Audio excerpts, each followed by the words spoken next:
Anabad, Oui, j'ai encore une question, si c'est possible. bah ouais, vas-y.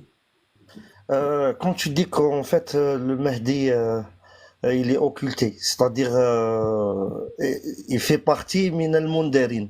Donc c'est comme le Khodr. Ce qu'ils attendent. Ouais. Ouais, vas-y, vas-y, continue. C'est-à-dire en fait il vit. Tu dis en fait il vit éternellement en quelque sorte.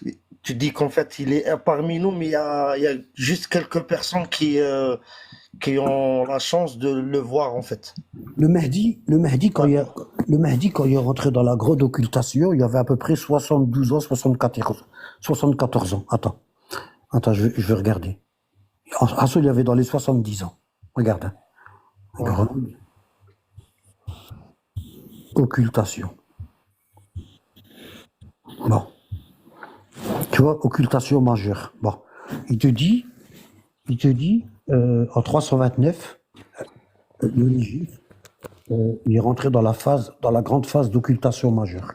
Bon, alors, qu'est-ce qu'il dit? Il est où l'âge?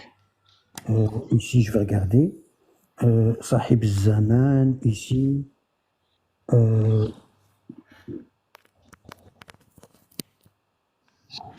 voilà, 73 ans. Regarde.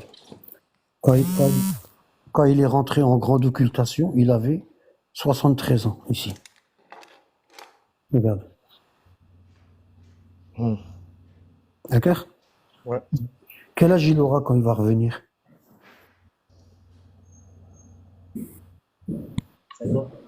Hein?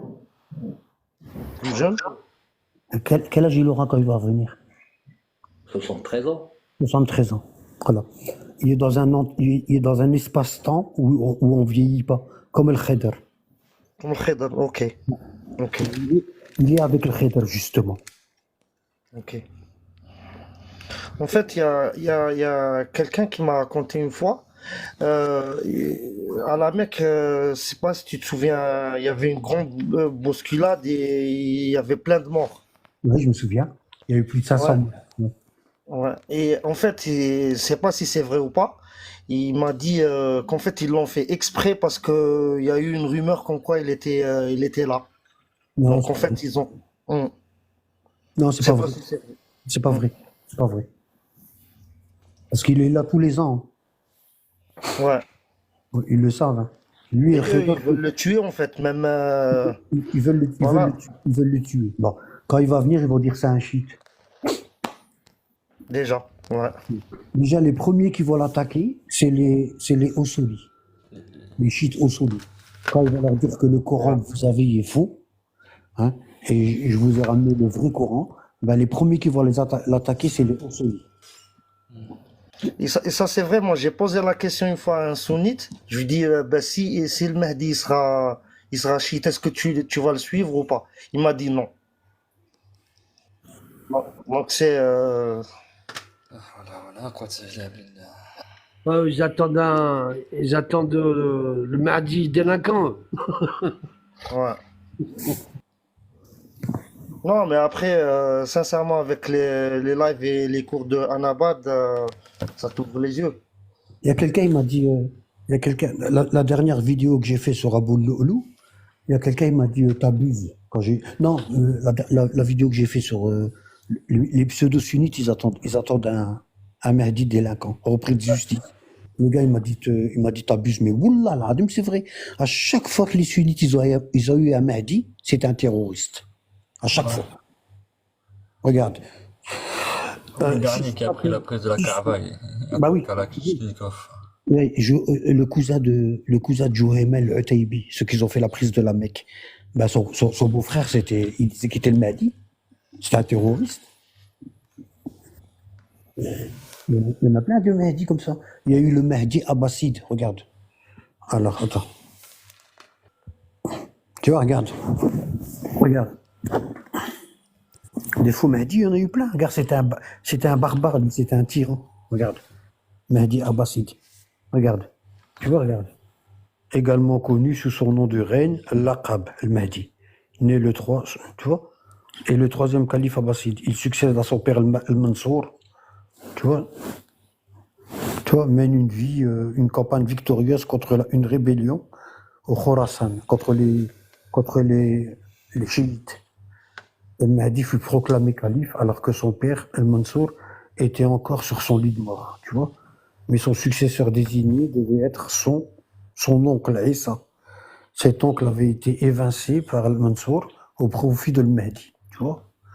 C'était empoisonnement et tous les trucs comme ça, hein, pour le pouvoir. Tu vois, regarde.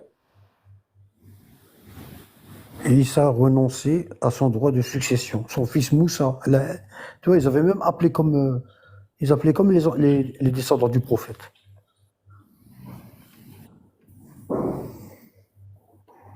À chaque fois, c'était un terroriste. Voilà. Chaque fois qu'il y a un Mahdi sunnite, ben, c'est un terroriste. Il y en a pas eu un qui est sorti à Nabad en Iran aussi, ils l'ont tué. Il y en a plein. Il y en a eu un en Libye. Ah, ok. Il y en a eu en Libye. Il y en a plein. Plein. Ils disent que c'est un gars normal, les sunnites. Ils disent que c'est un gars normal, puis, tu vois, normal, il va travailler, puis voilà. Il sait pas que c'est le Mahdi. Il met des costards et tout, tu vois. Puis en une nuit, Allah, il va le... N'importe quoi. Ouais, ben, c'était quoi la question? Du coup, j'ai oublié la question du frère. C'était quoi?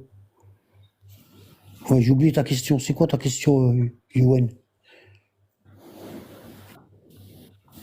C'était ça. C'était par rapport à l'occultation de Imam Mahdi. Ouais, ben, il est dans un espace-temps où on vieillit pas et voilà. Et les gens qui arrivent à le voir, franchement, ils ont de la chance. Tu sais que le Khéder, c'est celui il est tombé dans la fontaine de Jouvence. Tu le Ouais, sais, ça? ouais, j'ai lu tes cours. Mm. En fait, il était avec Dul Dulqarnain. Ouais. Ouais. Et ça, je le savais pas en fait. En fait, parce que dans Surat Al-Kahf, il y a pas beaucoup d'informations sur Dulqarnain. Et par rapport à tout ce que tu nous as donné dans les cours et dans tes vidéos, franchement, c'est excellent, quoi. Mm. Moi, je savais pas qu'en fait, ils vivaient déjà la même époque. Ça, il n'y a pas tout le monde qui le sait. Mm.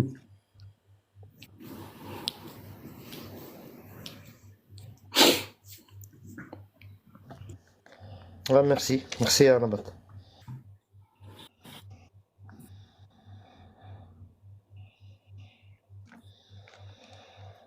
Enfin, si, Alhamdoulilah, tu tu le t'es fais le plus que taf, parce rattrapé, que Anabat. tu me demandes, ben, pour ma part, quand on s'est parlé en été, tu m'avais dit, regarde bien, va chercher, et subhanallah, j'étais tombé sur, justement, sur ce que je t'avais envoyé sur WhatsApp par rapport au verset Surat Yassine, le verset 12. Et comme je parle pas l'arabe, je le lis pas aussi. Moi, je le lis, mais sans le comprendre. Ouais. Et subhanallah al-azim, j'étais sur un site Ta voix, elle me dit quelque chiite. chose. Ta voix, elle lui dit quelque chose, Yacine. T'habites pas en Yassine, Belgique? le charpentier, je dis Ah, toujours le ouais, ça y est. charpentier ou le Ouais, rifin, ouais, parce ouais. que pour que Ouais. tu C'est as pour dit ça, Yassine, tu dois en connaître. ouais, c'est pour ça ta voix, elle me dit quelque chose. Ouais, vas-y, Yassine continue. du Sud. Ouais, continue. Et, euh, et je suis parti vérifier, en fait, ce verset-là qui parlait de. Moi, sur un site chiite, il parlait du verset 12 sur la Yassine, ça parlait de l'imam. Mm. Donc, je prends le Coran que j'ai, avec la traduction, je le lis en arabe. Bon, je comprends pas, mais je vois qu'il y a le mot quand même imam, mine. Donc ensuite, je regarde à côté la traduction, je lis, et là, je tombe. En fait, tout est recensé par nous dans un livre d'une clarté limpide. Ouais. Donc, je me suis rendu compte qu'il y a une erreur. J'ai barré le livre et j'ai mis l'imam Ali. Ouais. Et c'est là où je t'ai envoyé après justement sur WhatsApp, tu sais, ce que je t'ai dit. Et subhanallah al-azim, tu m'as fait le sharah justement des 12 imams. Mm. Explique. Il y a même ce que tu dis là.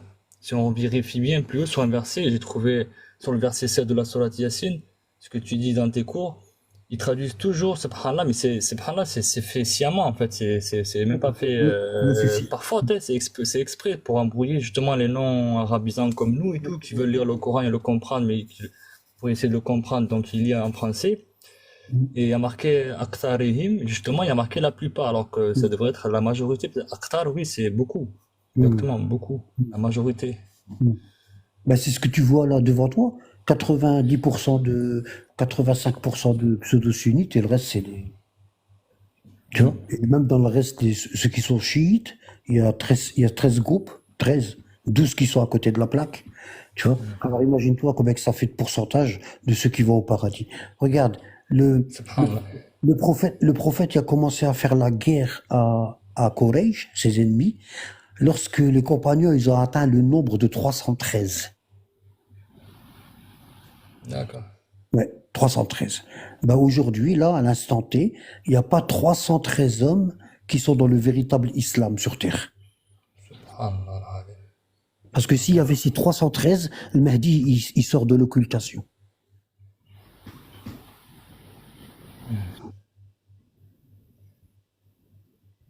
T'imagines? Ouais. C'est que enfin, tout ce que tu vois là, les gens qui parlent autour de toi et tout, c'est que du blabla. Les gens, ils sont pas chiites, hein, ils suivent pas la famille du prophète, c'est du blabla. Wallah al-azim. Hum,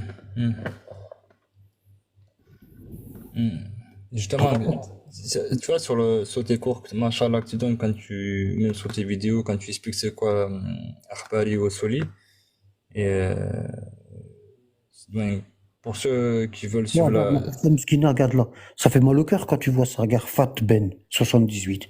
Elle dit d'où tu sors tout ça. Elle sait même pas qu'il y a des cours Discord et il y a tous les livres. Je l'ai traduit à la main.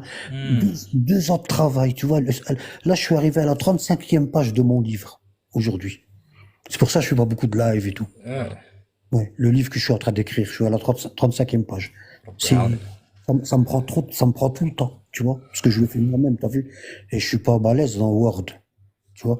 Il y en a, ils m'ont proposé des coups de main, mais c'est pas, ils peuvent pas m'aider parce que il y a des choses que je rajoute. J'avais vu, ouais, sur le, ouais. Parce que dans un livre, c'est pas comme dans Discord. Je rajoute beaucoup de trucs. C'est un livre, tu vois. Je rajoute des commentaires, je rajoute des trucs. Le livre que je suis en train de faire, il sera encore plus complet que le cours qui est dans Discord sur la Garta.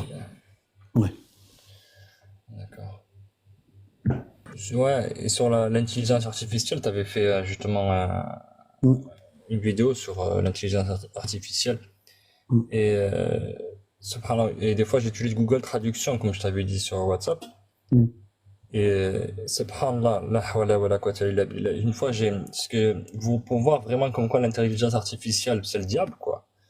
J'ai voulu traduire, je lui ai parlé en français et pour qu'elle me le traduise en arabe. Mm. Je lui dis, Allah aime le prophète et sa famille. Je vais pas te dire, mais ce qu'elle m'a sorti, j'ai pas envie de le traduire parce que c'est vraiment grave, hein. C'est tout le contraire elle a insulté Rabbi, elle a insulté la famille du prophète. J'ai réessayé 4 fois pour voir si c'est vraiment pas un problème d'articulation et tout. La hawla wa la quwwata illa billah. Ça m'a fait peur, wallah. Ça m'a fait peur. Je vais te dire pourquoi ça t'a répondu comme ça. Tu Ça vas m'a fait comprendre. très très très peur, wallah. Et là, T'as vu, quand un enfant il est désobéissant, c'est un voyou. Les gens, qu'est-ce qu'ils disent? Ils disent c'est ses parents qui l'ont mal éduqué, tu vois? Bon, nous lorsqu'on est petit, on est comme des disquettes vierges, tu vois? Quand on est à notre naissance, on est comme une clé USB vierge, tu vois? Il y a rien dedans. Bon, et cette clé USB, elle est façonnée par notre entourage. C'est eux qui nous mettent les données à l'intérieur. Tu vois? T'as compris? Si un jour t'as 4 ans, puis t'es avec ta mère, et puis t'es sorti au magasin, puis t'es avec elle, puis tu vois que ta mère, elle a menti, et toi t'es là, t'as vu qu'elle a menti. Ben toi tu te dis, ah, mentir, ça. Et puis tu vois qu'elle a menti, par exemple, par exemple, la femme qui était devant, il y avait une femme devant elle, et ta mère, elle a dit qu'elle était là avant. Tu vois? Et puis elle a réussi à passer avant la femme. Alors que c'est la femme qui était avant ta mère. Ben toi, t'es là dans le caddie, t'es assis, et puis tu regardes, tu dis, eh, elle a menti, et puis elle a réussi à avoir ce qu'elle voulait. Ben toi, tu vas enregistrer dans ta tête comme quoi le mensonge, il t'apporte ce que tu veux. Tu vois? Est-ce que tu as compris? Je te donne un exemple Ouais, basique. Bon. ouais. Bah, ChatGPT, c'est pareil. ChatGPT, il est forgé en fonction des questions. C'est pour ça, là, il est gratuit au début. Ceux qui ont, les concepteurs de ChatGPT, ils, bah, c'est comme Internet, hein. Avant, c'était le Minitel, t'as vu? T'appuyais, t'avais presque rien, tu vois? Et maintenant, t'as tout sur Internet. Comment, comment Internet, il est devenu aussi riche? Il y a des gens, tu peux pas, j'ai essayé, moi, d'utiliser les autres moteurs, j'ai essayé d'utiliser des autres moteurs de recherche. Ça marche pas comme Google, tu vois? Ça marche pas comme Google. Quand tu vas faire une recherche, tu n'auras pas tout comme Google. Quand tu vas dans Google, hein, tu sais que tu es espionné, tu sais que tu es archipelé, mais tu vas quand même. Tu vois, tu Ah vas ouais. quand même. Tu vois, bah oui. Entre les informations. Non, parce que tu sais que c'est là que tu auras l'information. Hein. Ah bah, ChatGPT, c'est comme ça. Plus tu lui poses des questions, plus sa mémoire, plus il devient, comment on appelle ça? Bah, puissant. Tu vois? Ouais.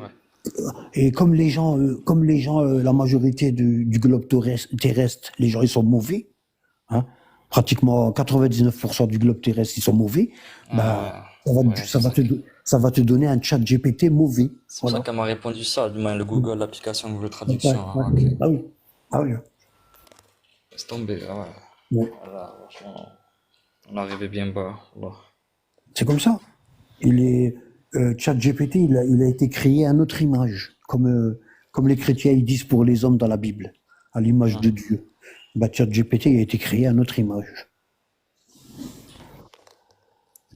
J'ai une question aussi, c'est quand j'étais dans le sionisme, je sais plus d'où je l'avais entendu, hein. C'était un derrière, quoi. Un Il quoi? disait, un derrière, quelqu'un qui appelle à l'islam, qui, Ouais, ouais. dont tu Un parles de. prêcheur. Ouais, un prêcheur. Allô? Oui, je t'écoute, je t'entends. Et il parlait de l'imam Mahdi. Il disait les ennemis les plus voraces contre l'imam Mahdi seront justement les focas. Ce sont avec lesquels ben, qui supprimera en premier, quoi. C'est les lecteurs du Coran. C'est eux qui seront les plus dangereux. Ce sera, d'accord, Les le plus lecteur du ouais, Coran. c'est les lecteurs du Coran, ouais, ceux qui connaissent le Coran. Ils accepteront pas que, ils accepteront pas le fait de dire que le Coran est falsifié. Hmm.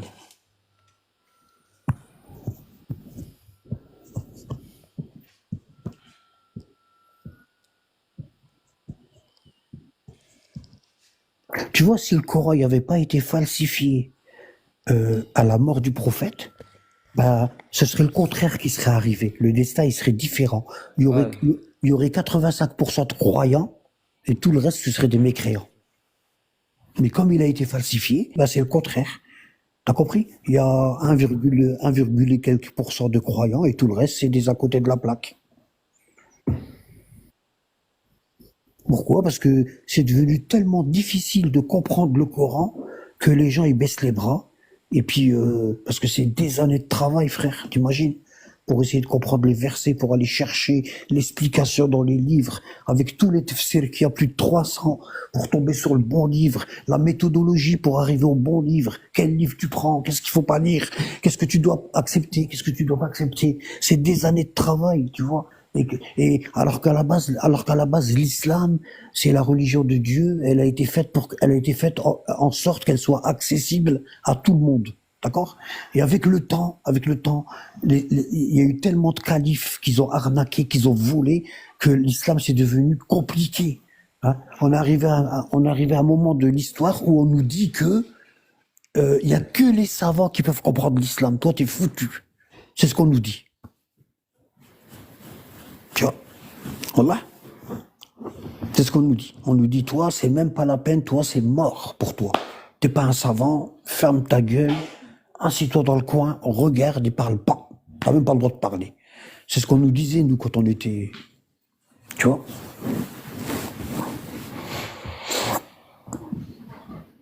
Tu vois, alors que à la base, normalement, n'importe quelle personne, elle ouvre le Coran, elle lit, d'un côté, il y a le verset, de l'autre côté de la page, il y a son explication, et la personne, elle comprend. Pourquoi? Parce qu'il y a les noms, il y a les noms. Il y a les noms des mauvais, il y a les noms des bons, hein, il y a les noms des usurpateurs, il y a les noms des légitimes, tout y est là, le Coran. À la base, il y avait tout. Hein. Mais l'homme, il est tellement, comment dire, fourbe, il est tellement ingrat que il veut pas que l'homme, il veut pas que tout le monde ait le privilège de comprendre le Coran. Tu vois? Donc, qu'est-ce qu'on fait? On va compliquer l'islam, on va faire beaucoup de sectes, de sorte que, c'est-à-dire, comme on peut pas, regarde, Allah il dit, c'est lui qui a envoyé son prophète, هو الذي أرسل رسوله بالهدى ودين الحق ليظهره على الدين كله ولو كره المشركون. Bon, c'est lui qui a envoyé son prophète avec la religion de la vérité pour l'élever au-dessus de toutes les autres religions, toutes les sectes, hein, même si les mécréants ne sont pas contents. Bon. Et ça veut dire quoi? Ça veut dire que ce verset-là est en train de te dire que tu peux pas éteindre yuriduna liyutfi'u nurallah bi afwahim wallahu mutimma nurahu. Ils veulent éteindre la lumière d'Allah avec leur bouche, mais Allah maintiendra sa religion. Hein, même si attends, je vais te chercher le verset parce que je le dis pas comme il faut. Attends. Sourate verset 9, sourate 61 verset 9. Regarde. Tu vas comprendre ce que je suis en train de te dire. C'est sourate 61, c'est ça, verset 9. Tu vois, regarde. Ils veulent éteindre de leur bouche la lumière d'Allah, alors qu'Allah parachèvera. Regarde. Parachèvera sa lumière en dépit de l'aversion des mécréants. Regarde, hein, regarde. C'est lui qui a envoyé son messager avec la guidée et la religion de la vérité pour la placer au-dessus de toute autre religion, en dépit de l'aversion des associateurs. Et les associateurs là, c'est les Arabes, Quraysh. C'est eux qu'Allah appelle les associateurs, c'est les Arabes. Bon, regarde. Qu'est-ce qu'il dit ici? Il dit que ils peuvent pas éteindre la vraie religion. Ils peuvent pas. Et ça, ils le savent. Ils savent qu'ils peuvent pas éteindre la vraie religion. La preuve, là, on est 1450 ans plus tard et la vraie religion, elle est toujours là. On peut la trouver. Bon. Donc, ils se sont dit, comme on peut pas éteindre la vraie religion, on va la noyer au milieu des sectes. Tu vois? On va faire tellement de sectes, que les gens, ils auront tellement de choix qu'ils pourront plus. T'as vu quand il y a trop de choix? Il y a des pays, par exemple, avant l'Algérie, elle était comme ça. T'avais pas de choix. T'avais une seule marque de beurre, une seule marque de lait, une seule marque de farine. Tu vois? Les gens, ils allaient au magasin, puis ils prenaient la farine parce qu'il n'y a pas de choix. Hein? Ici, en Occident, il y a tellement de choix qu'on sait plus quoi choisir. Même les pommes de terre, il faut acheter de la Binge si tu veux des bonnes frites. Parce que si tu n'achètes pas la bonne marque de pommes de terre, tes frites, ils vont être comme de la purée. Ils seront huileuses. Et tu vois, trop de choix tue le choix. Trop de choix tue le choix. Ah ben c'est pareil dans l'islam. Quand il y a trop de choix dans l'islam, ah ben ça tue l'islam. Tu as compris? Alors c'est comme une boîte où il y a des chocolats, tu vois. Ils sont tous enrobés dans du papier couleur or, tu vois, ou couleur argent. Et quand on te propose la boîte, ben t'es en train de regarder, tu sais pas quoi choisir. Tu dis je veux prendre celui-là. Après tu dis non, je veux prendre celui-là, tu vois. Ah ben, l'islam, c'est pareil. C'est comme une boîte de chocolat, puis on ne sait pas sur quoi on va tomber. Tu vois? Et ça, c'est les Abbassides qui ont fait ça. Ça, c'est les Abbassides, quand ils ont succédé aux Omeyyades. Qu'est-ce qui s'est passé? Ja'far Sadiq, écoute bien. Ja'far Sadiq, le petit-fils du prophète, il faisait des... Parce que quand la dynastie Omeyyade, elle a commencé à décliner, ah ben, Ja'far Sadiq, le 6e imam descendant du prophète et enterré à Médine, il en a profité pour propager l'islam, le véritable islam, tu vois. Et ces assises, quand il donnait des cours, des fois il y avait 500, 600 personnes qui suivaient ces cours. à l'imam Ja'far al-Sadiq. D'accord? Et les Abbassides, quand ils ont pris le pouvoir, parce que Ja'far al-Sadiq, il est né pendant la transition omeyyade abbasside. Ça veut dire quoi? Les califes omeyyades, ils étaient tellement préoccupés à défendre leur trône, hein, qu'ils ont laissé, comment dire, ils sont devenus laxistes dans la surveillance des imams descendants du prophète. Ils surveillaient moins. Ils étaient préoccupés par le pouvoir. Ils devaient défendre leur trône. Tu vois? Et Ja'far Sadiq, il a vécu à cette période-là. Il a vécu à la période de transition. Donc, Allah, subhanahu wa ta'ala, par sa miséricorde envers le peu de croyants qui étaient sur terre à cette époque-là, ben Allah, il leur a permis d'apprendre la science des descendants même du prophète, ceux qui avaient la vraie religion prophétique, ses petits-fils, tu vois. Et là, Ja'far Sadiq, c'est là qu'il a commencé à transmettre. D'ailleurs, on a appelé ça l'âge d'or de l'islam. Tu vois, cette époque-là.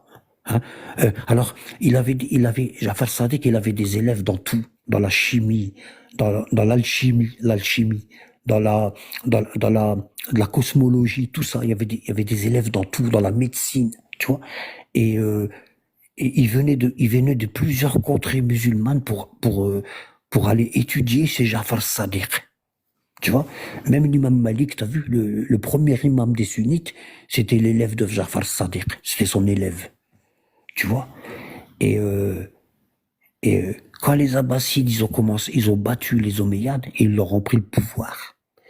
Ah ben, la science de Ja'far Sadiq, elle était tellement grande, elle était tellement propagée parmi les gens, que les Abbassides, ils ont dit, comme on peut pas éteindre la lumière d'Allah, comme on peut pas éteindre la religion du prophète Mohammed avec notre bouche, on va la noyer dans les sectes. Qu'est-ce qu'il a dit le calife abbasside? Il a fait un édit. Un édit, ça veut dire, quand il fait un édit, ça veut dire, c'est un genre de loi qu'on colle sur tous les murs de toutes les mosquées du califat. Ouais. C'était quoi l'édit? Toute personne qui veut ouvrir une école religieuse, le financement de cette école, il sera payé par le calife. Tu as compris? Est-ce que tu m'entends? Ouais, ouais. Bon. Ouais. Et là, il y a plein d'élèves qui ont vu le bénéfice de devenir quelqu'un. Ils ont déposé des dossiers, et ils ont été subventionnés, et ils ont commencé à ouvrir des écoles, au point que la science des descendants du prophète, elle s'est retrouvée noyée dans toutes ces religions-là, dans toutes ces sectes-là. Tu vois? Et après, il y avait tellement d'écoles qu'il a commencé à avoir des divergences, il a commencé à avoir des disputes entre les écoles et tout. Et là, le calife abbasside, il a réuni des savants et il a dit, on va choisir 4 écoles. On va choisir 4. Et tous les autres, on va dire que c'est des écoles apocryphes. Tu vois, comme les évangiles. Des écoles apocryphes. Ça veut dire ils ont pas cours dans l'État islamique. Tu vois? Et ils ont choisi quoi? Ils ont choisi l'école de Malik, celle de Abu Hanifa, celle de Ahmed ibn Hanbal et celle de Shafi'i, Abu Idris Shafi'i. Tu vois? Et c'est comme ça qu'on s'est retrouvé avec quatre écoles. Tu vois? Et si tu vas à la plus ancienne université arabe en Égypte, qui s'appelle l'Azhar, hein, et l'Azhar, pourquoi elle s'appelle Azhar? Parce que elle porte le nom de Fatima, la fille du prophète, Zahra. Donc ils l'ont appelée El-Azhar. Ah ben, c'était une école qui avait été fondée par les Fatimides, qui étaient chiites d'Égypte. Hein, et dans cette école, le madhab de l'imam Sadiq, il était enseigné. Hein. Et par la suite, cette école-là, il n'y a pas longtemps qu'ils ont enlevé le madhab. Ils avaient quatre madhabs autorisés. Ils avaient le madhab de Malik, le madhab de Shafi'i, le madhab de Ahmed ibn Hanbal et le madhab de Abu Hanifa al-Nu'man. Tu vois? Et avec les madhabs-là, il y avait le madhab de Ja'far Sadiq. Tu vois? Et il n'y a pas longtemps qu'ils l'ont retiré. Il était considéré comme valable. Pourquoi? Parce que c'est le professeur des 4 imams sunnites, Ja'far Sadiq.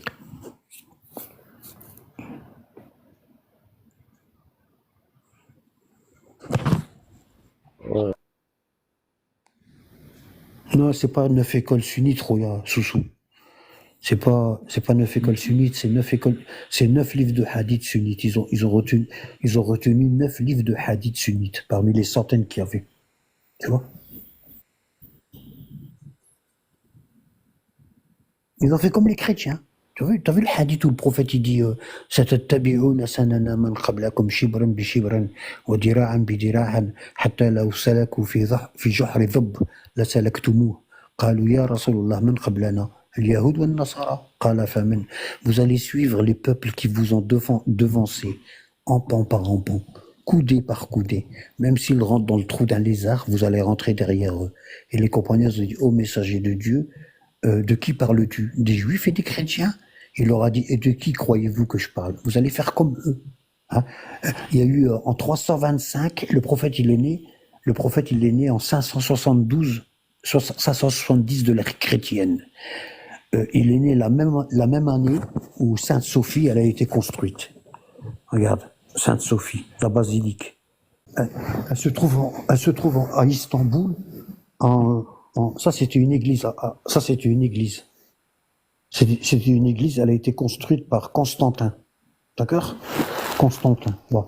C'est pour ça que la ville, elle portait son nom. Elle s'appelait Constantinople. Et aujourd'hui, elle s'appelle Istanbul. Tu vois? Les minarets, ils ont été rajoutés par les musulmans.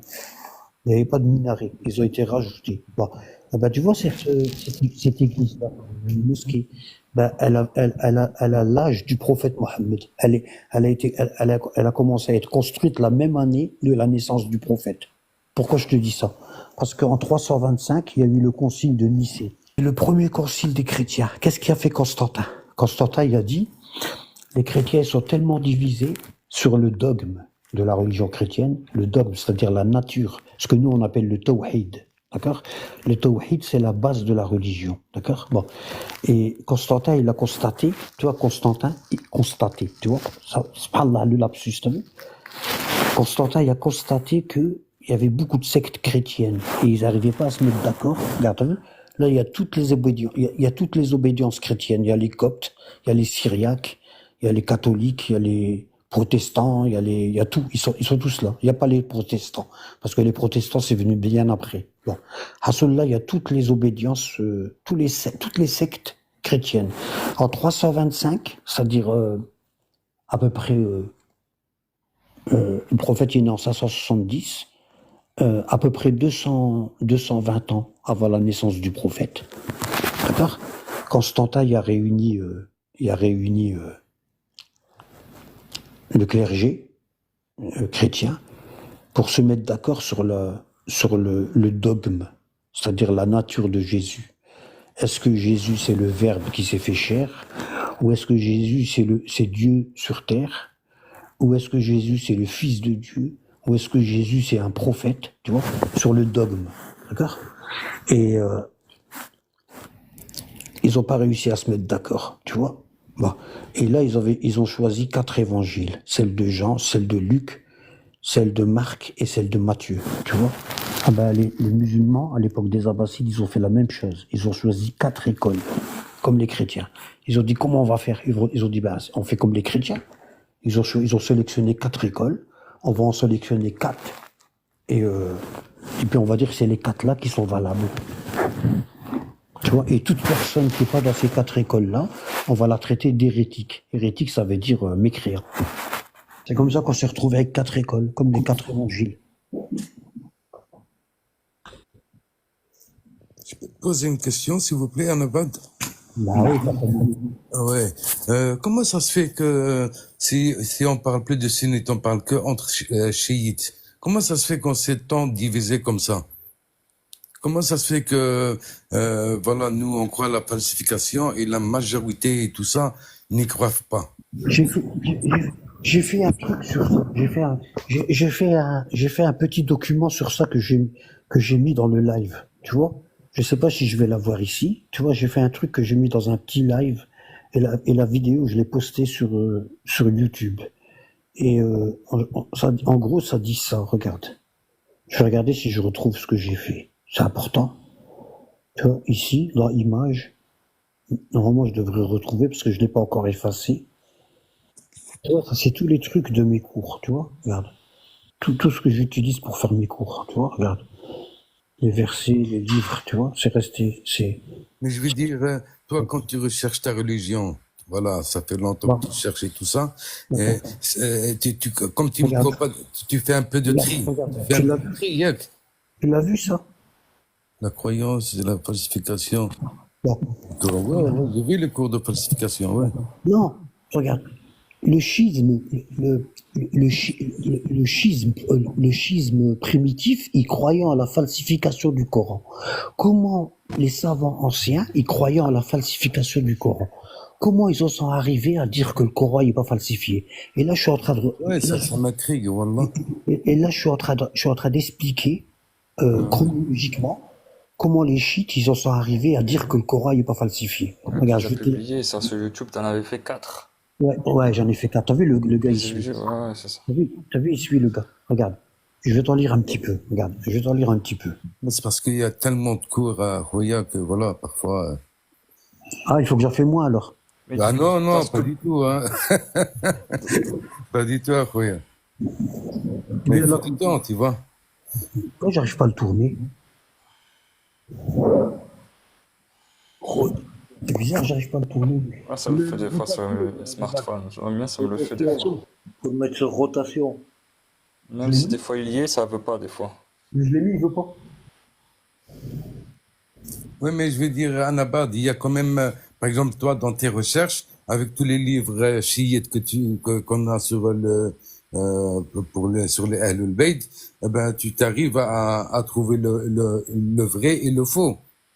Il y a quand même un petit peu de faux dedans, je veux dire. Ouais. Yak. Ça veut dire que eux, ils ont pris, plus des hadiths qui les ont rendus faux. Regarde, je t'explique. Regarde. Je vais te lire un petit peu. Bon. Je vais te lire un petit peu. Bon. Regarde. Je mets pas le téléphone en face parce que je vois mal. Bon. Écoute bien. Laisse ton micro, hein. Laisse ton micro allumé comme ça. Comme ça, tu me dis si, parce que des fois, je sais pas si vous écoutez ou non. Bon. Alors, la question c'est ça. Comment les chiites anciens, les savants chiites anciens, ils croyaient en la falsification du Coran, et aujourd'hui, 90% d'entre eux, ils n'y croient plus. Alors qu'avant, plus de 90%, ils croyaient en la falsification Oui, du Coran. c'est bizarre, Wallah, c'est bizarre parce que Bon, bon, il y a quand même, il y a quand même beaucoup de gens qui ont un cerveau, qui réfléchissent bon. et qui parlent bien, qui pensent bien, et pourtant ils suivent le chemin Regarde. de la falsification. En fait, ça, c'est un petit résumé que j'ai fait, et je l'ai mis dans une vidéo. Jusqu'à la première moitié du Xe siècle, t'as vu, hein, une Ouais, majorité, 19e. ouais, Xe siècle, Ah, 10e siècle. de Ouais. l'Hégire, hein, de l'Hégire, bah, c'est-à-dire en 1100, on est en 1450 et quelques, 1455, en 1100, c'est récent que les chiites, c'est à peu près, c'est à peu près 400 ans qu'ils ont commencé à dire que le Coran n'est pas falsifié. Tu vois, jusqu'à la première moitié du Xe siècle. Euh, alors, ça correspond, attention, au Xe siècle chrétien, ça correspond au IVe siècle de l'Hégire, c'est-à-dire après l'occultation de Mahdi, à peu près 90 ans après l'occultation de Mahdi. Tu vois, dès que les imams ils ont disparu, ben les gens ils sont revenus au Coran qui est pas falsifié. Alors qu'à l'époque des imams, tous les partisans ils savaient que le Coran il était falsifié. T'as compris?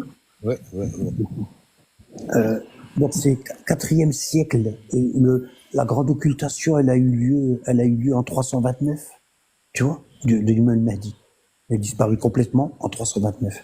Ah ben, au IVe siècle, c'est-à-dire après sa disparition, ah ben, les gens ils sont revenus à un Coran non falsifié. Tu vas savoir pourquoi. Tu voulais savoir pourquoi ils ont fait ça? Ouais. Bon. Alors, tel que ressort les sources les plus anciennes, t'as vu quand je parlais avec des Ossouli et je leur dis, je m'énerve. Je leur dis, oui, c'est écrit dans les sources anciennes, pourquoi tu lis pas? Oui, c'est ça, oui. C'est dans les livres, tu vois, et ils lisent pas. Bon. Il ressort dans les sources les plus anciennes professer une croyance si explosive et aux conséquences imprévisibles, parce que tu peux être tué en disant que le Coran est falsifié, tu risques ta vie. Ben oui, ben ouais. Oui. Bon, tu vois, aux conséquences si imprévisibles que les chiites l'abandonnèrent, parce que c'était dangereux, d'accord? Quasiment à partir de cette date, allant jusqu'à renier leur propre tradition antérieure. C'est là que les savants chiites, ils ont commencé à cacher la vérité, à renier. Parce que, tu sais, Mohamed Abdel Wahhab, quand il a pris le pouvoir en Arabie, la première chose qu'il a fait, c'est quoi?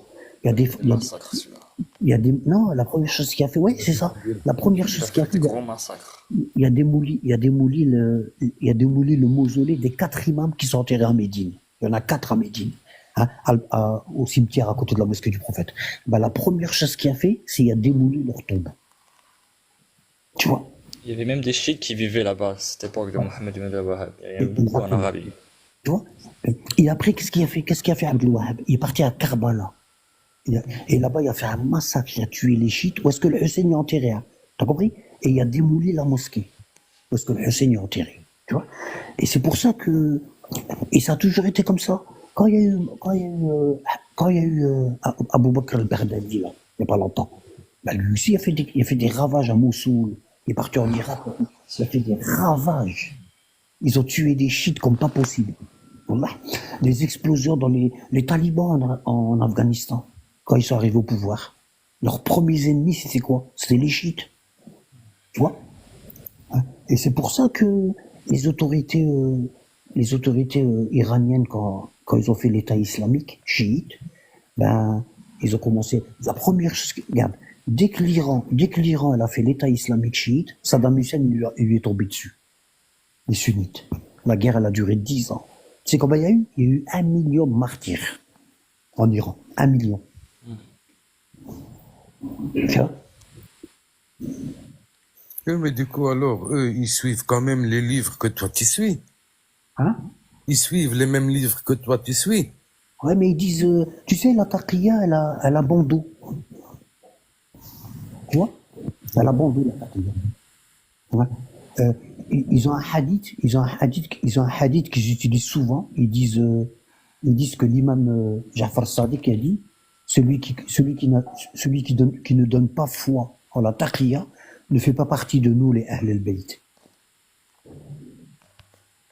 Tu vois? Et ils ont tellement caché ça que leurs élèves et ceux qu'on connaît qui sont autour de nous, bah, ils sont convaincus que le Coran n'est pas falsifié. Ouais, par exemple, le tafsir d'Al Burhan, parce qu'il y a beaucoup d'explications du Coran. Il y a que c'est l'explication du Coran. Regarde, avant tu avais les grosses dates, palestiniennes, on les appelait le Mejloul. Mejloul, c'est Ouais. des grandes dates. Quand tu les manges, on dirait du caramel, elles sont bonnes. Hein. Et ben avant ces dates-là, quand Israël elle a pris les terrains, puis elle a commencé à cultiver, puis envoyer les dates-là dans les pays, eh ben avant les gens, ils les mangeaient pas. Les musulmans, ils les mangeaient pas. Et ils les achetaient pas pendant le ramadan. Pourquoi? Parce que tout le monde, il savait que c'était des dates volées. Tout le monde, il savait. C'était pas parce qu'il faut boycotter ou quoi. C'est parce qu'ils étaient volés. Les territoires, ils étaient volés. Donc les dates, elles sont haram. C'est des dates volées. Est-ce que tu as compris? Ben, maintenant, les musulmans, ils en mangent tous pendant le ramadan. Ça a tellement, il s'est passé du temps, les mémoires, ils ont été lavées, relavées, les cerveaux, ils ont été lavés. Il n'y a plus d'histoire qui traîne dans les cerveaux des musulmans. Ils connaissent plus l'origine de pourquoi ça s'appelle Palestine, la mosquée d'Al-Aqsa, est-ce qu'elle est au ciel ou est-ce qu'elle est à Jérusalem. Tout ça, les musulmans, ils savent pas. Hein. Ah ben, même les dates, ils les mangent pendant le ramadan. Alors que le ramadan, il passe pas, c'est des dates volées. Ah ben, c'est pareil pour le Coran, c'est pareil. Hein. Ça fait tellement des années que les savants chiites, ils cachent la falsification du Coran. Ben, même les sunnites, chez les sunnites anciens, enfin, je vous avais lu l'histoire de la Mihna du Coran, avec Ahmed ibn Hanbal et tout. J'ai fait un cours sur ça. Ben, les sunnites anciens, ils savaient tous que le Coran était falsifié. Tous, ils le savaient. Wesh. Voilà. Tous les sunnites anciens, ils savaient que le Coran était falsifié. Ouais, ben, c'est exactement comme les sunnites. Tu crois que les compagnons à l'époque de Aïcha, après la mort de, tu crois que les compagnons après la mort de Uthman à l'époque d'Aïcha, ils pensaient que le Coran il était falsifié ou pas? Tout le monde il savait qu'il était falsifié. Même les compagnons ils le disaient à leurs élèves. Wesh. C'était pas quelque chose de, tu vois? C'était Non, pas quelque chose de, ça, tu je vois? sais, ça. Ça, je sais. Quand est-ce que les compagnons ont commencé à dire que le Coran n'est pas falsifié? Quand il y a eu les conquêtes. Quand il y a eu les conquêtes. Pour dominer le Galvanisé. judaïsme, pour dominer le judaïsme et le christianisme, ben, ils ont inventé le concept d'un Coran non falsifié. Ça veut dire quoi? Vous, la Bible, elle a été falsifiée, donc vous n'avez plus le droit de parler. Hein. Les seuls qui ont la vérité, c'est nous. Donc on peut vous dominer et on peut faire des conquêtes parce on est venu rétablir la vérité, ce que vous avez falsifié dans la Torah et l'Évangile. On est les sauveurs de l'humanité. Et c'est là que le concept du Coran non falsifié est né. Tu vois? Chacun y avait son Coran. Si tu vas là et tu vas là et tu tapes Kitab al-Masahif, regarde. Là, je vais te montrer un truc. Je t'en ai entendu parler une fois à Nabet, tu parlais qu'il y avait des livres, justement, tu parlais des sunnites. Oui, Justement, là-bas au Hijaz ou ailleurs, même dans d'autres pays musulmans, ils sont cachés, qu'ils ne sortent pas des vieux manuscrits, justement, avec des écrits dedans bah oui. véridiques, mais qui cachent justement aux masses, justement. Et notamment, moi qui suis d'origine marocaine, j'avais parlé une fois avec un frère algérien, à l'époque quand j'étais dans le salafisme, ça fait quelques années déjà. Il expliquait qu'il était parti justement étudier en Syrie. Il avait pas étudié auprès d'un cheikh là-bas et un des cheikhs connus de là-bas lui expliquait comme quoi justement au Maroc ils ont des livres d'État sous scellés, cachés, souterrains et tout, justement où tu peux pas aller y accéder d'Ibn quoi. Ah Justement, oui, c'est connu. Tu vois, tu tapes ici, regarde là. Tu tapes Kitab al-Masahif, tu vois? Regarde là. Tu peux le télécharger ici. Regarde. Regarde, le livre des Corans, c'est sunnite, ça. C'est le fils du grand rapporteur de hadith, Abu Daoud. C'est son fils. Ici, dans le livre, il t'explique que Omar il avait son Coran, que Aïcha elle avait son Coran, que Abdullah ibn Mas'ud il avait son Coran. C'est pour ça que ça s'appelle Kitab al-Masahif, le livre des Corans. Il n'y en a pas qu'un. Regarde, le livre des Corans. Tu vois? Ici, tu le télécharges, regarde là, ici. Tu vois, regarde. Tu vois, ouais, regarde. cette application là. Tu vois, Ah, regarde ici. tu vois, cette application remonte parce que j'avais téléchargé une application comme ça. Tu vois là, regarde. Tu vois là. Attends, ce que j'ai fait.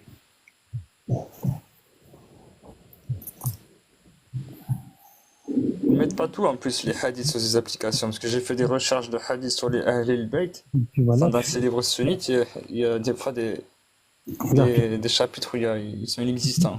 tu cliques sur télécharger, regarde. T'as vu? Retélécharger, regarde, je vais le télécharger pour toi. Hein.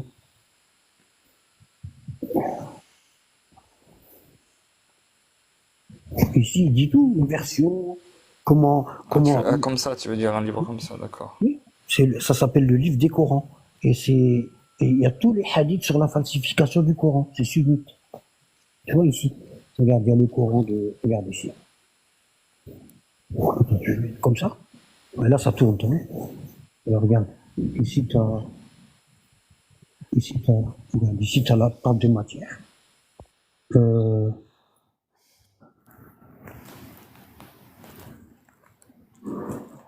ce qu'ils disent les savants sur lui, ils disent que c'est un grand savant et tout. Ben, c'est le fils d'Abu Daoud, hein. Ben Bissani, Dirasat al-Kitab, Ism al-Kitab, le livre, comment il s'appelle, Nasr, regarde ici, Bab al-Amr, Kitab al-Masahif, regarde, Jem Abu Bakr al-Siddiq al-Qur'an, regarde, le rassemblement du Coran par Abu Bakr al-Siddiq, dans un livre, après la mort du prophète. Et ici, t'as quoi? T'as Ah ouais. le rassemblement de Ali, de son Coran, tu vois, après la mort du prophète. Après, t'as le rassemblement de Omar, du Coran, après la mort du prophète. Ils avaient tous leur Coran différent. D'accord? Tu vois? Regarde. Alors, il dit quoi? Regarde. Ici, c'est le chapitre Bab Ittifaq Nas Ma'a Uthman ala Jam' al-Mushaf. Ça, c'est lorsque tous les compagnons, ils ont été d'accord avec Uthman pour accepter sa version à lui seul. Et tous les autres versions, elles ont été brûlées. Tu vois, regarde. Euh, regarde. Karahiyat Abdullah ibn Mas'ud Dalika. Le compagnon Abdullah ibn Mas'ud, il n'a pas voulu donner son Coran. Il y avait un hadith, j'ai lu sunnite, Il par a été, d'Abdullah il a ibn été- Mas'ud. il a été frappé. Excusez-moi, Annabelle, pardon. Ouais. Tu vois, il a été frappé parce qu'il était pas d'accord pour remettre son Coran. Tu vois? Regarde. Bab, Rida, Abdullah ibn Mas'ud, Bijam, Uthman. Quand il a été frappé, C'est pas parce qu'il avait le Coran de Ali, parce que j'ai lu un hadith une fois chez Sunnit Gharib, il est transposé sur le hadith qu'a dit l'imam Ali. non. Questionnez-moi avant que je m'en aille par rapport au Coran, car il n'y a pas un verset sur lequel qui a été révélé. Je sais qu'il est sur telle montagne, à tel moment, à tel lieu. Il Non, a dit j'ai lu un hadith rapporté de Abdullah ibn Mas'ud de la même manière. Attends, écoute. Le Coran de Abdullah ibn Mas'ud, il était dans l'ordre, mais il n'était pas complet. Ah, d'accord. Le seul compagnon qui avait le même Coran que l'imam Ali, c'est Ah, Ubay ibn Ka'b. d'accord. D'accord. Et ici, tu as toute l'histoire du Coran. De A à Z. Toute l'histoire du Coran, comment ça s'est passé. Tu vois, regarde. Mus'haf Ali ibn Abi Talib, Mus'haf Omar ibn Khattab, Mus'haf Ubay ibn Ka'b. T'as vu le compagnon, ce que je t'ai dit, il a le même Coran que la famille du prophète. Tu vois, Mus'haf Abdullah ibn Mas'ud, tu vois. Et leur façon, les sourates, l'ordre dans lesquels les sourates elles étaient. Tu vois, ici, t'as tout. Tu vois, dans le livre là, et c'est sunnite en plus. C'est des livres qu'ils traduiront jamais en français, subhanallah, ils le savent, hein, mais ils se permettront jamais, à moins qu'il y ait un frère qui un jour qui le fasse, mais c'est tellement des livres qui sont... Regarde, je vais te montrer un truc. Regarde, Voilà, quoi, c'est la billah. regarde, le pire c'est quoi? Regarde, le pire c'est quoi? Bon. Regarde, le pire c'est quoi, ce livre-là? Bon. Parce que la majorité des gens, ben, Tape, on lit pas. regarde, je tape livre, regarde. Et le pire c'est qu'il est en vente. Ils le vendent en arabe. Ah, il est en vente, ouais. Oui, tu peux le commander, tu peux le recevoir chez toi. Tout le monde, il peut l'avoir. Regarde, je vais taper en français. Kitab al-Masahif. Alors, Kitab.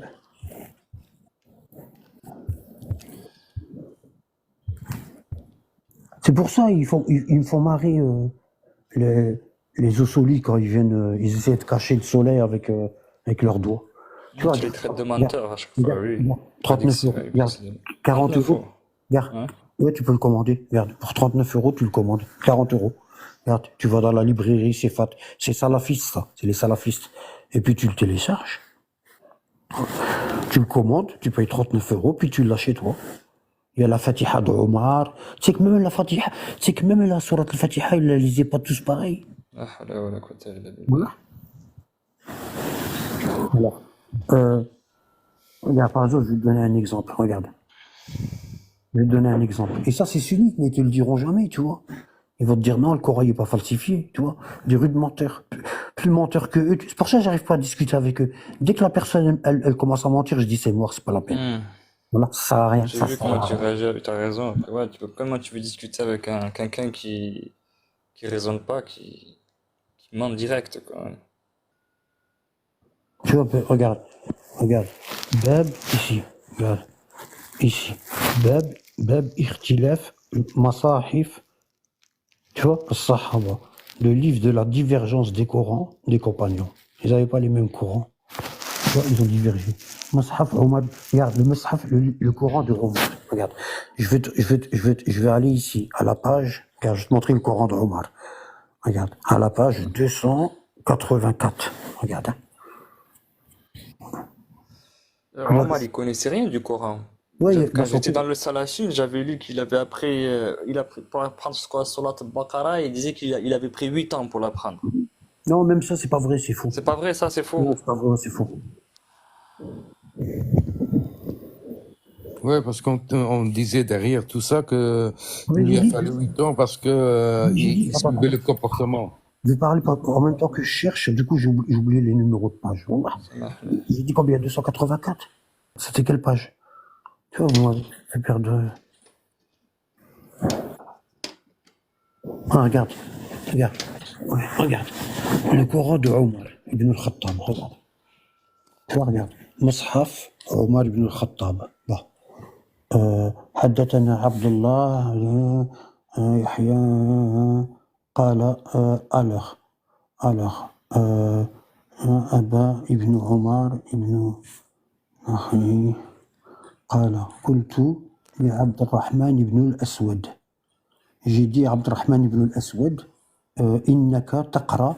Alors lui, là, regarde, lui, Omar ibn Nakhi'i. Tu vois, Omar ibn Nakhi'i, il a dit à Abdurrahman ibn al-Aswad, il a dit à lui, il a dit, je t'ai entendu lire innaka taqra sirata man an'amta alayhim ghayr al-maghdubi alayhim wa ghayr ad-dallin. T'as vu, c'est la Fatiha d'Omar. Tu vois, nous on dit صراط الذين أنعمت عليهم غير المغضوب عليهم ولا الضالين. Et Omar il lisait comme ça. صراط من أنعمت عليهم غير المغضوب عليهم وغير الضالين.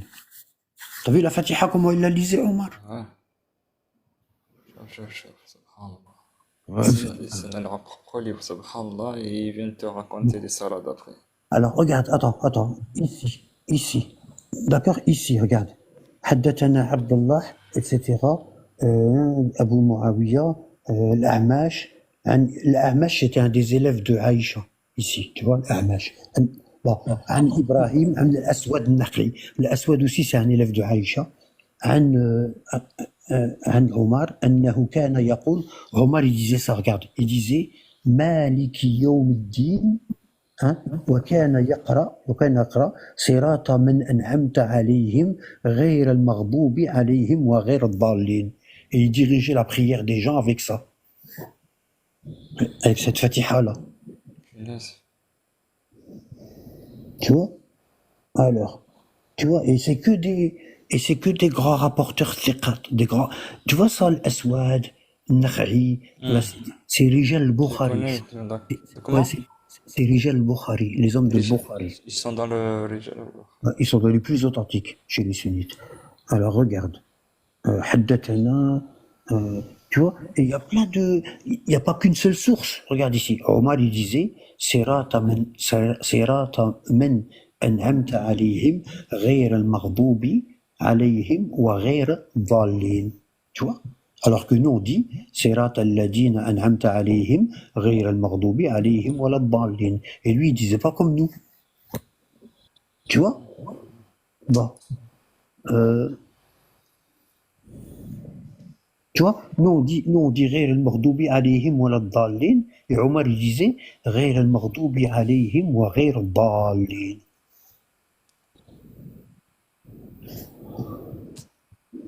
Mais du coup, toute la salade, elle est fausse. Elle n'est pas maqboula. Bah oui, Ouais. c'est comme si moi j'ai appris le corbeau et le renard. Mettre corbeau sur un arbre perché, et toi tu viens, tu récites le renard et le corbeau à l'envers. D'accord? Mettre un renard qui était au pied de l'arbre où était perché le corbeau, tu vois, ça dit la même chose, mais c'est pas. Oui, mais ce mec, il devait être derrière le prophète et l'avoir entendu de ses propres oreilles. Et là, il vient dire quelque chose qui, je sais pas, bizarre, wallah. C'est bizarre. Ben qui est-ce qui te dit qu'il était toujours derrière le prophète? Il était quand même, peut-être pas toujours, mais il était quand même, il a entendu, ce mec. Quand, C'est dingue, wallah, c'est dingue. quand le prophète il a divorcé Aïcha et Hafsa, Omar il est arrivé le 29e jour, il savait même pas que le prophète était divorcé. Ouais, Ça fait 29 jours qu'il n'avait pas été à la mosquée. ouais, je sais. Et puis, il y a le revendiqué encore, à part de Omar. Ça me fait parce que subhanallah, dans une soirée en famille chez mon père, il y avait mon oncle, le cousin, mon père et à un moment, je lui ai arrêté, il y avait ce que tu avais dit, Anabat, tu nous as enseigné. Il y avait ça, c'est une chose très importante, il y avait 3 types de compagnons. Il y avait les compagnons hypocrites, il y avait les compagnons qui assistaient toujours au cours du prophète, ils étaient toujours à la mosquée. Exactement, exactement. Et ils m'ont tous regardé avec un regard, ils étaient choqués, ils se disaient, mais ils assimilaient, ils ne comprenaient pas, tu sais, parce que les compagnons, pour eux, c'est tous C'est bon. c'est les stars, tu vois, tu peux pas, ils sont tous sur le podium, ils sont tous sur le numéro 1, tu vois. Ils Non, ont regarde, tous tiré une tranche. Ouais, c'est regarde ici. Regarde ici. T'as vu, regarde. Omar, il disait comme ça, regarde. Regarde. Il disait Alif la mim, Alif la mim. Allah, m'a regarde. fait rire, quoi. Allahu la ilaha illa huwa al-hayyu al-qayyam. Tu vois? C'est pas le qayyum, c'est Ayoum. le qayyam. Tu vois? Regarde. D'accord?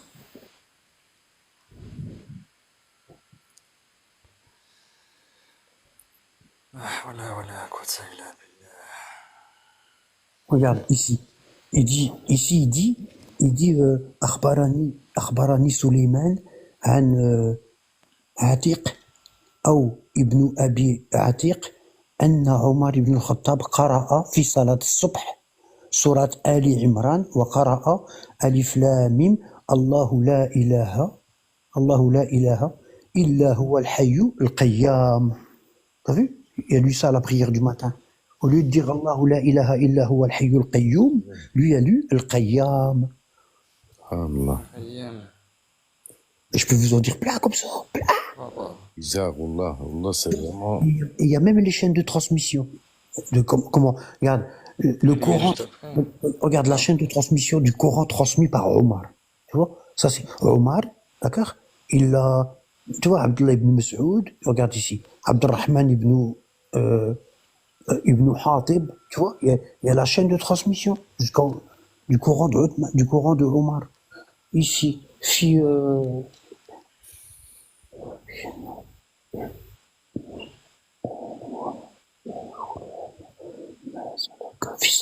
Tu vois ici, regarde. Tu vois ici, Abdullah ibn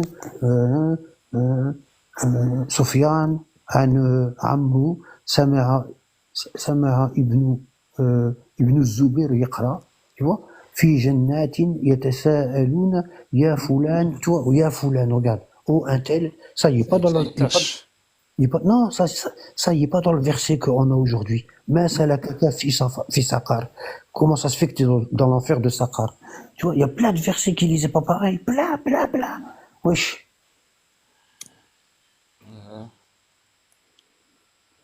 Regarde le Coran de Ali. Il donne même l'ordre des sourates. Regarde le Coran de Ali. Tu vois? Mashaf Ali ibn Abi Talib. Tu vois, ça c'est pour les Ossolis, là. Qui disent que le Coran qu'on a, c'est le Coran d'Ali. Ils se foutent de la gueule du monde. Tu vois?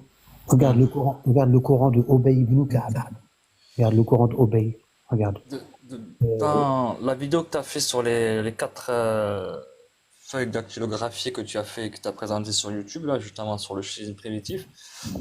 Tu les as En lus? fait, ouais, je les ai lus. Ouais. Magnifique.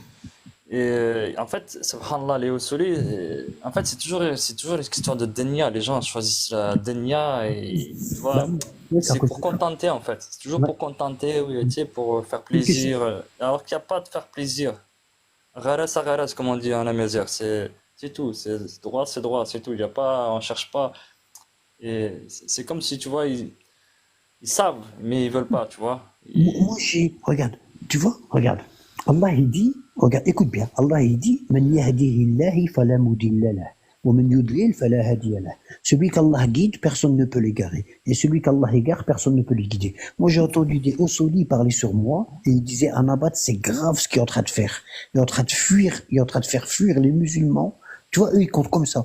Ils se disent dans leur tête, si on peut mentir pour attirer les gens vers l'islam, ah ben, on le fait. Mais comme tu dis, quel type d'islam? Un islam déformé? Non, c'est comme tu dis, l'islam originel, c'est pas. Oui, non. Et l'islam, ils ont proposé ça au prophète, un accord, Quraysh. Ils ont proposé au prophète un accord. Ils ont dit une année, on suit la religion de Mohammed, et une année, Mohammed, il suit notre religion. Oui, ben ils sont partis voir Abu Talib, l'oncle du prophète, et ils lui ont proposé ça. Il lui a dit, va voir ton neveu, et dis-leur, on lui donne les clés de la Kaaba, on fait ça, et une année, il adore notre religion, on fait le pèlerinage de Quraysh, les gens viennent faire le pèlerinage de Quraysh, et une année, on fait le pèlerinage de Mohammed. Dis à ton neveu, qu'est-ce qu'il en pense? Qu'est-ce qu'il a dit le prophète? Ils veulent toujours, il y a toujours des concessions, tu vois. Les gens veulent toujours faire des concessions. Voilà. Abu Talib, il est parti voir le prophète, il lui a dit, Ma a'rada Quraysh. Quraysh, elle te propose un pacte, une concession. Elle te propose une concession, un pacte. Bon. Qu'est-ce qu'a dit le prophète? Il a dit, Wallah ya ammi, la Le wudi renoncement. as-samsh, لو وضع السمش في يميني والقمر في يساري على أن أترك هذا الأعمال ما تركته حتى يظهره الله أو أهلك دونه. Il a Allahu dit Akbar. par Allah, il a dit par Allah mon oncle.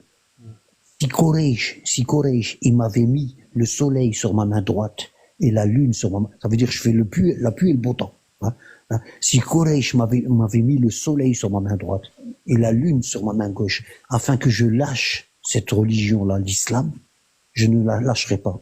Hatta yudhirahu Allah, jusqu'à ce qu'Allah fasse parvenir cette religion dans toute l'humanité, ou ahlaka duna. Et même si toute la terre elle devait périr, ah ben je lâcherai pas cette religion. Ah ben aujourd'hui on a des musulmans qui disent il faut faire attention comment on parle. Hein. Ouais. Des fois il faut mentir pour attirer les gens. Et ça marche pas comme ça marche pas. Parce que من بني على فساد فهو فاسد. Là, dans l'islam, la chose qui a été construite sur le mal, hein, le résultat, il sera mal. C'est obligé. Jamais la lumière, elle est sortie des ténèbres. Le mensonge, c'est les ténèbres. La lumière, c'est la vérité.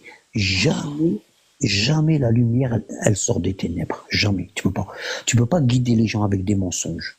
Même si ton intention, elle est bonne. Tu comprends? Ouais.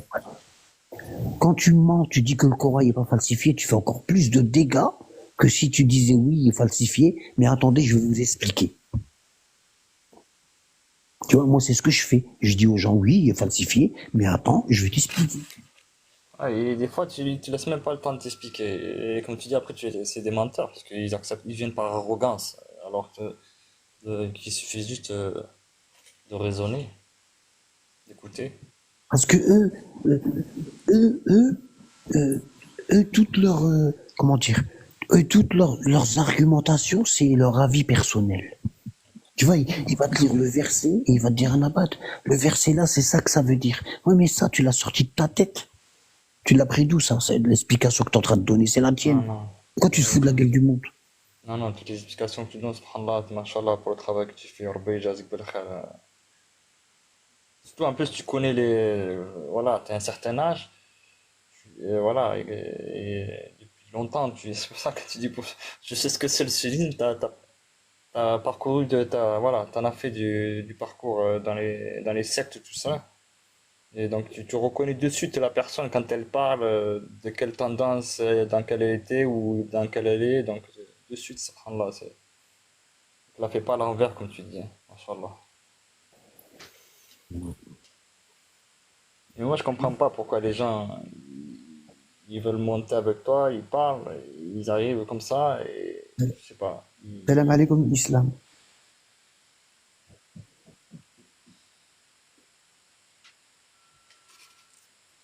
Tu vas parler, islam? Le mot zindik, tout à l'heure, tu disais, c'est hérétique, et hérétique, c'est mécréant, c'est ça? La traduction en arabe, zindik, c'est Non, quelqu'un de non, zendir, c'est pervers. pervers. Ah, d'accord. Je pense toujours que c'était quelqu'un d'hérétique. C'est Non, quoi le sens le plus rapproché en français, quand on traduit zindik? Pervers, c'est pas pervers, ouais. fasik. Non. D'accord. Mais c'est quand même bizarre dans le cynisme, par exemple, que par exemple, des gens qui ont lu et tout ça, ils trouvent quand même, dans l'introduction, par exemple, que Al-Bukhari connaissait 300 000 hadiths par cœur. Et déjà là, ça semble déjà pas crédible, tu vois. Quand tu vois que il connaissait 300 000 hadiths, équivaut à 169 livres, et puis qu'il te fait quelques livres et tu dois croire en lui, c'est difficile quand même, hein. 169 livres par cœur. Par cœur, ouais, c'est même pas par cœur, hein, c'est même pas par cœur comme je te dirais le Coran, parce que le Coran, il a une élégance qui est tellement beau que tu arrives à le mémoriser. Mais là, il doit rapporter tous les rapporteurs qui, par exemple, c'est Foulan, Il est passé à Boera, je crois. c'est quelque chose que je pourrais pas croire, hein. C'est pas possible. Ces gars-là, c'est pas un humain. C'est pas possible. Et tu vas trouver, tu vas trouver beaucoup de choses comme ça dans les pays arabes. Tu vas aller par exemple au Yémen ou en Syrie ou en Turquie, tu vas voir des vieux, il va te dire ici la fontaine qui est là, ah ben, le prophète Jacob il a bu dedans et cette fontaine-là, elle a appartenu à ma famille de génération en génération et elle guérissait la lèpre. Tu vas trouver plein de trucs comme ça dans les pays arabes. Il y a des prophètes, ils ont 3 tombes dans 3 pays différents. T'as vu le prophète Imran, je vous ai montré sa tombe, comment elle est grande. Ouais. Ouais. Et puis les musulmans, regarde, je vais vous montrer, regarde. Ouais, le truc long, mais en fait, c'est pas que, c'est juste une partie et ils ont repéré toute Ouais, ça cette va rien, année-là. ils savent pas où il est exactement, c'est pour ça. Non, attends, je vais vous montrer, regarde. Ils ont mis une grande tombe, ils avaient montré à Nabad. Ouais, bah non, ils sont en vert. Ouais, Ouais, c'est ça. Ouais. Et tu sais, Anabat, quand il dit que tu ne fais pas le taf, moi, je suis pas d'accord avec toi, hein, parce que, Wallah, je suis sur le point voilà, j'ai 2 sœurs et elles sont le point de devenir chiites. Hein. Wallah. J'ai jamais dit que tu fais pas le taf. Des fois, tu poses des questions. Non, toi, bizarres. Wallah, l'Adim, tu fais le taf, frère, tu t'imagines Non, il pas. t'a Hein. dit toi, Regarde, Badr, regarde tu ici. fais le Tu vois, ça, c'est la tombe du prophète Imran. Ouais. Regarde comment elle va. Elle va de là jusqu'à là-bas. Ouais, Tu vois, il y a au moins, combien il y a 30 mètres. ouais, vous voulez dire Ouais, ça, c'est mais... pour un peu plus. Et il y a des musulmans. Alors lui, c'était le père de Moïse. Subhanallah. Hein? Et Moïse a vécu à l'époque de Pharaon. Et Pharaon, en plus, Pharaon, il est petit, hein, il mesure à peu près 1m60, 1m70. Ouais. Ouais, tu veux dire qu'ils croient qu'il est de cette taille-là, ce mec. Ça veut dire Moïse, il y avait la taille là. Ils disent qu'il y avait la longueur là, il était grand comme ça. Regarde, hein.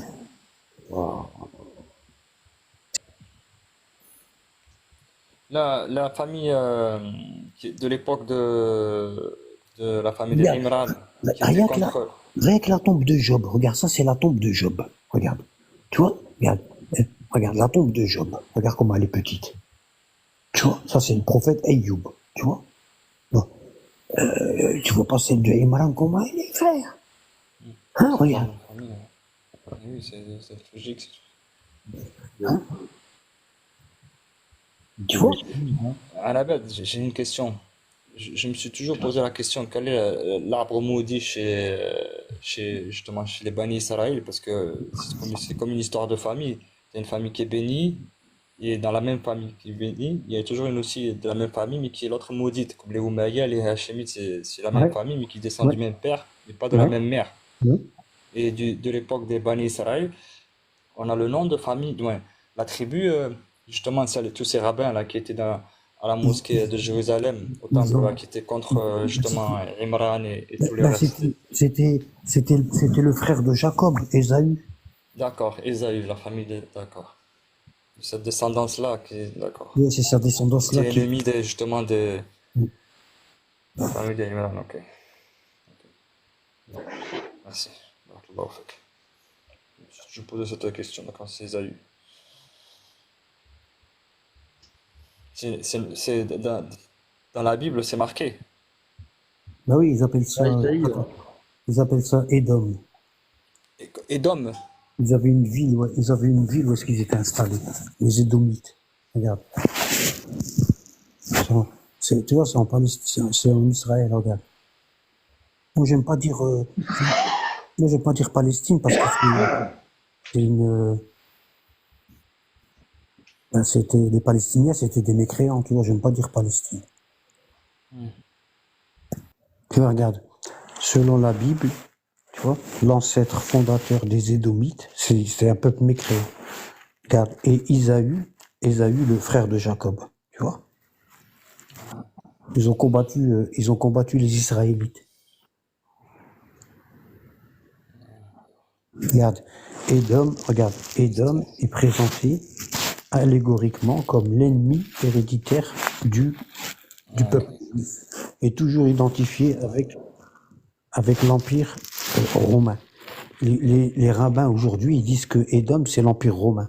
C'est pour ça qu'ils détestent les Occidentaux. Et les Occidentaux, ils leur courent après. T'as vu? C'est un truc de malade, hein. Alors, ils ont dans leur Bible, dans leur Talmud, comme quoi, qu'à la fin des temps, Édom, il va combattre l'islam. Hmm. Et ils vont se massacrer, puis à la fin, le peuple juif, il va sortir triomphant. Avec le Mashiach, ils appellent.